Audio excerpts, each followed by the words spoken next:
Hi everyone, welcome to my channel. My name is Twisile. I am a quality project manager here in Frankfurt, Germany. I'm here to awaken you to opportunities in Germany and to help you unleash your potential. And in today's video, I'd like to talk about how you can move to Germany. I'll be going through the different visa types. And before I do that, I would like to just say a few things. These are very important, so please do not skip ahead. Number one, this is general information. Please use this as a launching pad, as a starting point. Do your own research. I'm going to put a link to your embassy or consulate. You can search whatever country you're staying in, just type it in, and then you can see more detailed information on their websites. So the information I'll provide to do is quite general, so please do your own research. Secondly, I am not an agent. Please be aware of agents that say that they'll guarantee you getting a visa or other things. They do not have that power, nor do I have that power. It's in the power of the embassy authorities and the immigration officers here in Germany. And also, finally, in God's power, because He at the end is the one who decides. However, just be careful and aware of scammers. And then I also like to mention that I am a coach. I'm here to help you. I do provide one-on-one help for those who want it. I can take time to really discuss with you what your profile is, what opportunities are there for you in Germany. Follow the link in the description box for that as well. And then thirdly, I would like to say that I do not have any paid promotions or collaborations. The only payment I get from this is the joy of sharing this information with you so I can help you to awaken to these opportunities and to unleash your potential. You don't have to be stuck where you are right now. There is more for you. So without much further ado, I'd like to get into this video. So there are two different types of visas. They're categorized into types depending on how long you plan to stay in Germany. There's the short-term visa, also known as the Schengen visa. This is for staying up to 90 days. It also allows you to travel in the Schengen area in Europe freely. However, you can only stay for 90 days. You cannot stay longer. And you cannot apply for a longer stay once you're in Germany with a Schengen visa. You really have to go back. So for the Schengen visa, you only use that for tourism, for medical care, maybe for business trips. And if there's something that you really need to attend in Germany, maybe you have some research to do, or you have a certain trade fair that you need to participate in, or some sort of musical event, that's when you apply for a short-term visa. So again, I want to warn you, I know I've heard of stories of people who use these visas to immigrate into Europe and then they stay illegally. It is not the way I would like you to move to Europe. It is very risky. It is very just unrecommendable. Don't do that. And then I would also like to say that if you want to stay longer, which is the aim of this channel, if you want to stay long term for more than 90 days, please apply for the long-term visa. This is also known as the national visa. This allows you to work, to study, and to do all kinds of longer-term activities in the country, and it is the legal way. So I'd like to go through the different types of long-term visas that are there. I also want to mention that I noticed that certain embassies do not have all these visa types. So for example, I noticed that in Trinidad and Tobago, there is no visa for au pair. And to be honest, I don't know why that is the case, but do get in contact with your embassies and ask them why certain visa types are not being processed in your countries. So I've provided you with a link for the contacts for your embassies. You can just type in your country and then they'll provide you all the information and also the website that you need for further research. So let's talk about these visa types, of which I think there are 6 types. I might be wrong.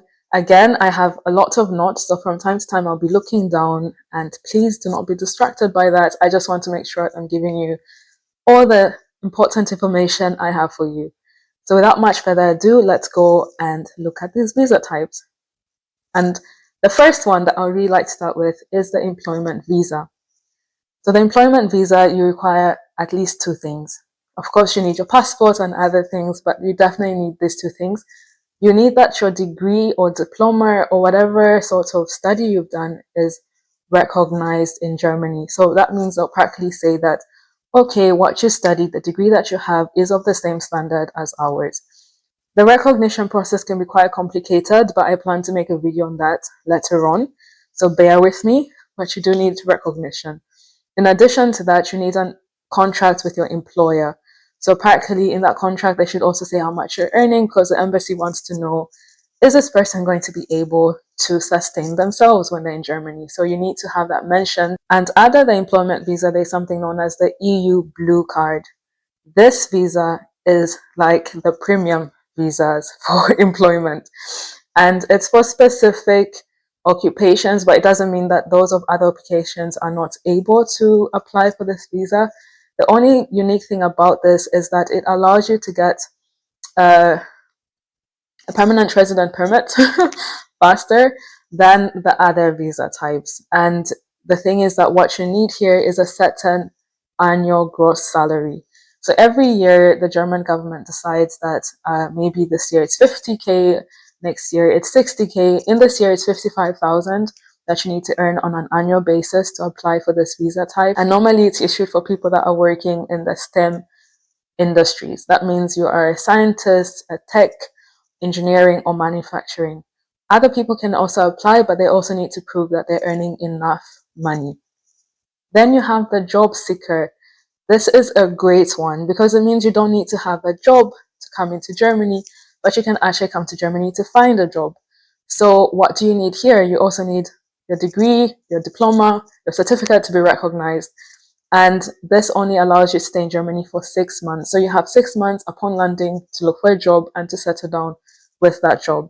But I think it's such a great way to help people to come. And sometimes you might also need to have some sort of language. Maybe you need A1 at least to B1, B2. But the good thing is that you can enter into Germany and look for a job. Isn't that great news? And for those who are not qualified in that way, there is the student visa, which means that you can come in Germany to study. So what do you need for this? You need an acceptance letter from a German university or from a Studien college. So practically they have to say that we want this person is allowed to study and we want them to study physically in Germany. So if you're doing an online course, they won't give you you really need them to prove that you need to be in Germany to do this course, this degree, this program. And in addition to this, what I really like about the student visa is once you've completed your studies, you are given a certain number of months to look for a job. So it's not like you finish your studies and you need to go back home. You can stay and look for employment. And for those who are not yet wanting to go to university, there is the vocational training visa. This is more where you are learning on the job. So it's not a lot of theory as we do get in university. It's more that you're having both the theory and the practice. In Germany, this is known as an Ausbildung, and there's all kinds of jobs for Ausbildung. There's nursing, there's engineering as well, there's chemistry, there is also mechanics, there's all kinds of things that you can do with an Ausbildung with vocational training. In this one, you of course need to have your high school diploma, I think, and you also need to have some certain level of language, A1 to at least B1, B2. And for those who are not for university and are not wanting to start any sort of training, there's the language course visa. This allows you to move into Germany and learn German. And to be honest, I think it's the perfect way to learn the language. It's to be in the country itself. So for those who can prove to the embassy that actually I want to be in Germany to learn the language, they can provide you with this visa.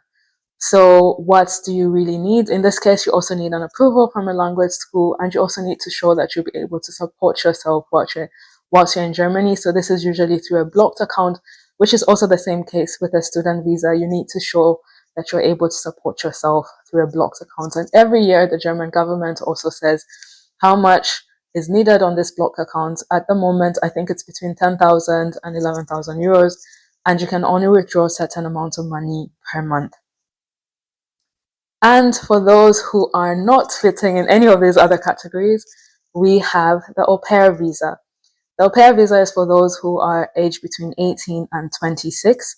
You need to be between 18 and 26 when you're applying for the visa. And what is the aupair program? It's really a way for you to learn about another country, in this case Germany, to learn its culture, to improve in the language, and you'll be staying with a host family and helping them with their children and light household activities. Then finally, we have the social year visa. So in Germany, you can volunteer at a social institute or an ecological institute, meaning you can volunteer at a zoo, at a forestry, at you name all kinds of ecological things, at a farm as well. You can volunteer in a nursing home, in an old people's home, in a hospital, in a kindergarten, in a school. So it's just a year when you're volunteering at a place, and you do get a certain amount of money, but you also have to ensure that where you're going to be volunteering, they're able to provide you with accommodation. You probably need A1 or A2, and B1, B2 again is the best for you if you want to do a social year or an ecological year in Germany. The German words for social year and ecological year are Freiwilliger Soziales Jahr. That's for people aged between 18 and 26. For those who are older, it's known as the Bundesfreiwilliger Dienst. And then for the ecological one, if it's known as the Fjord, Freiwilliges Ökologisches Jahr. And the other one, for those who are older than 26, it's known as the Ökologisches Bundesfreiwilliges Dienst. So there's so many ways for you to come to Germany. Which one of these fits your profile? Please comment down below. I look forward to seeing what you're saying and just to have a gist or an understanding of what sort of people are watching these videos. Again, if you need one-on-one help, I'm there for you. My link is in the description as well. Please don't forget to like, share, and subscribe to the channel. And I hope this information was helpful for you, and I'll see you in the next one.